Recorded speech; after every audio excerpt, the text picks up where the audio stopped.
نبی کریم صلی اللہ علیہ وآلہ وسلم نے اپنی عملی زندگی کا آغاز ایک تاجر کی حیثیت سے کیا۔ نبی پاک صلی اللہ علیہ وسلم بچپن میں اپنے چچا حضرت ابو طالب کے ساتھ ملک شام کے سفر تجارت پہ گئے، اور تجارت وہ پیشہ ہے جس کو اللہ کے نبی صلی اللہ علیہ وسلم نے اپنے لیے پسند فرمایا۔ حضور نے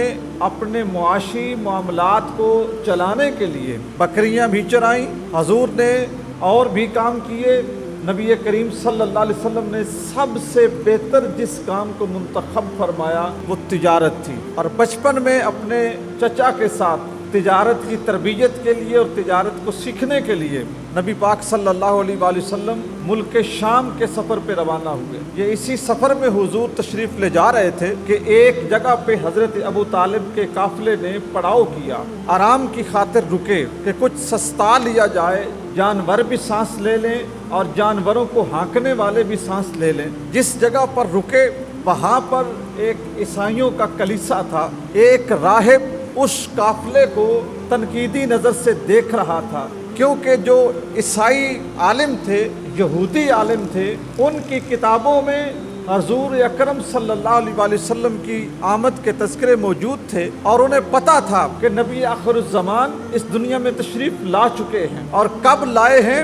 ان کی کتابوں میں لکھا تھا کہ فلاں جگہ پر ایک ستارہ طلوع ہوتا ہے، جس وقت وہ ستارہ روشن نہیں ہوگا، طلوع نہیں ہوگا، اس وقت پیغمبر خدا صلی اللہ علیہ وسلم دنیا میں تشریف لا چکے ہوں گے۔ اور جب حضور کی ولادت ہوئی، جو عیسائی اور یہودی علماء تھے بنو قریظہ میں، بنو نذیر میں، یعنی ان قبیلوں میں، جس رات حضور کی ولادت ہوئی اس کی صبح وہ ایک دوسرے کو مبارکیں دے رہے تھے کہ اے لوگو مبارک ہو، وہ ہستی دنیا میں تشریف لا چکی ہے جس کے اوپر ایمان لانے کا ہمیں حکم دیا گیا ہے۔ تو ہر عالم، چاہے وہ یہودیت کا تھا یا عیسائیت کا تھا، رسول خدا صلی اللہ علیہ وسلم کی تلاش میں تھا۔ جیسے اس عالم کو پتہ چلا جو اس قافلے کے رستے میں موجود کلیسے میں رہتا تھا، جیسے اس کو پتہ چلا کہ ایک قافلہ مکے سے آیا ہے اور اس میں کچھ لوگ ہیں جو تجارت کی غرض سے ملک شام جائیں گے، ان کی کتابوں میں یہ بھی لکھا تھا کہ جو اللہ کے آخری رسول ہوں گے وہ اپنے کسب معاش کے لیے تجارت کا پیشہ اختیار کریں گے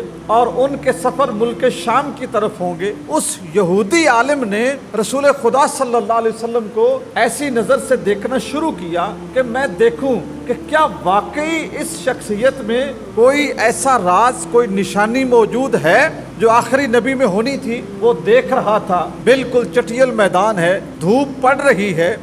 سائے کا وجود نہیں ہے، لیکن آپ کے اور میرے رسول اس قافلے کے اندر جدھر سفر کرتے ہیں، جدھر جاتے ہیں، آسمان پہ بادل کا ایک ٹکڑا ہے جو رسول اللہ کے چہرے پہ دھوپ کی تپش کو پڑنے نہیں دیتا۔ اوپر بادل آتا ہے، نیچے رسول اللہ چلتے ہیں، جدھر جدھر آپ کے اور میرے رسول چل رہے ہیں ادھر ادھر بادل بھی سفر کر رہا ہے۔ اس نے دیکھا تو حضرت ابو طالب کے پاس گیا، جا کے حضرت ابو طالب سے کہا، اے عرب، اے قریش کے سردار، یہ جو بچہ تیرے ساتھ ہے، آئندہ اس بچے کو اس طرح سفر میں ساتھ نہ لانا، یہ بچہ عام بچہ نہیں ہے، اس بچے کی پیشانی میں نور نبوت چمک رہا ہے، اس بچے کے کردار میں ہمیں رسالت کی خوشبو آ رہی ہے، اس بچے کے دونوں کانوں کے درمیان مہر نبوت ہے، یہ بچہ تمہارے لیے اور تمہارے خاندان اور قبیلے کے لیے عزت کا سبب بنے گا۔ آئندہ اگر تم اسی طرح بے احتیاطی میں اس کو ساتھ لاؤ گے، عین ممکن ہے اس کے دشمن اس کا نقصان کریں، آئندہ کبھی اس کو ساتھ نہ لانا۔